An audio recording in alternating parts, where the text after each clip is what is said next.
Hi, and welcome back to our tutorial video series. Before we dive into the configuration of business apps, this video will be about the fundamentals of business systems to explain the theoretical background of such systems and give you a good understanding on why it's possible to build any kind of business solution on the brixxbox platform. So, what does it actually mean when talking about the fundamentals of business systems or apps? First, we will take a look at the tasks and structures of such systems. Then we will take a look at an example process flow of a customer order process. As our last topic today, we will analyze the data model of a customer order app. A business app has a pretty clear set of tasks if you take away all the specific business processes and just look at what it does from the developer point of view. First of all, it has to store data, it should visualize the data. Most of the time it should add new or update existing data. Sometimes that happens line by line, sometimes it happens per batch. It combines data and publishes information like a production order printout or an invoice sent per email. In total, by combining all these tasks, the big task of a business app or system is to organize a process. But if you take out all the business of these kind of systems, it is just about handling data. So what is needed to build such an app? Given we have a good idea about the process we want to build, we need a data model. A good idea of the data for our process and how it's connected to each other. On top of that, we need a user interface. As easy as possible and only buttons, fields and lists the user needs to fulfill this task. Acceptance is key to maximize the output of an implementation as complex as an ERP system. Third part are functions to get the process going. Simple ones as adding a line to an order, but also complex ones like generating production orders for complex bill of material structures. Combining these parts gives us the ability to build any kind of business process. User interface and functions will be topic of following videos, but let's look at an example customer order process flow. In such a customer order process flow, we have three stakeholders. First of all, we have the customers, we have the sales department, and we have the logistics department. The process gets kicked off by the customer requesting a quote from the sales department. Sales department then creates the quote and sends it to the customer. The customer then either accepts the quote or denies the quote. Both actions will kick off following actions in the sales department. The quote will either be closed or an order will be created based on the quote. If the order gets created, it will be moved to the logistics department and the picking process gets started. Items will be picked from the storage into that order and it will be shipped. Once the order is shipped, the next step in the process will be kicked off and sales department prints the invoice and sends it to the customer. Obviously, it's a very basic process and in real life you will find different ways. For example, invoicing and maybe even awaiting the payment before pushing the order to the picking zone. But that's why the brixxbox platform provides complete flexibility to customize a streamlined process for every requirement.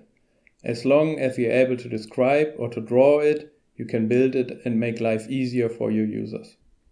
So how does the data model of a business app look like? First of all the data comes in the form of a table, similar to an Excel spreadsheet.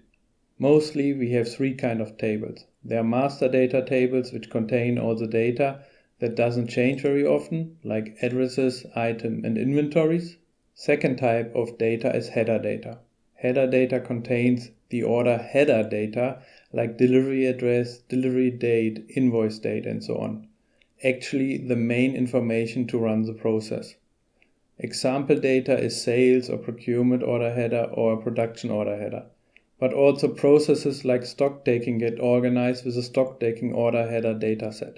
Tables from the type item lines contain the line items for such orders, like sales order lines, purchase order lines, and each line contains information what item will be sold, what is the price, what is the delivery date. These lines will be connected with one header data line and together they display the complete order data. Fourth and last type is a bit special. Here at brixxbox we call them satellite tables and they contain all the information which do not really fit into one of the other categories, like a pricing table which contains the information for which price in a certain period an item will be sold. So how does such a data model look like? First of all, we need the master data tables for addresses and items.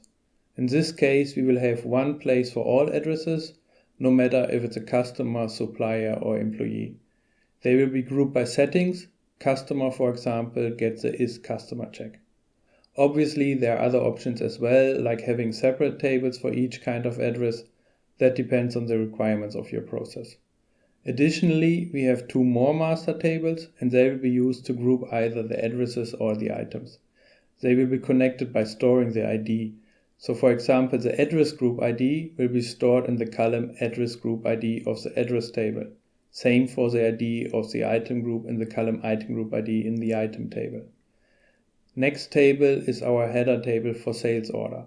The ID works here as the order number, and the address table is connected by storing the ID from address table in the column address ID of the sales order table. Other information about the order could be the delivery date or invoice address, different delivery addresses, reference numbers, and so on, whatever is needed for your process. Next table in our process is sales order line table, and it will contain the item lines for the sales order. It is connected to the sales order table and to the item table, and stores the respective IDs for each line. For item, the ID will be stored in item ID, and the ID from sales order table will be stored in the column sales order ID. Last table in this example is a pricing table. Here we find the item prices for certain periods. It is connected to the item table by storing the ID from item table in the column item ID. And the price for a new item line in sales order line will be determined by the item and delivery date of the connected sales order and the date in the pricing table. Thanks for watching. I hope you learned something new or got your knowledge confirmed, and we could awake your interest in building apps with our platform. If so, head over to brixxbox.net, create an account, and realize your own ideas of business processes.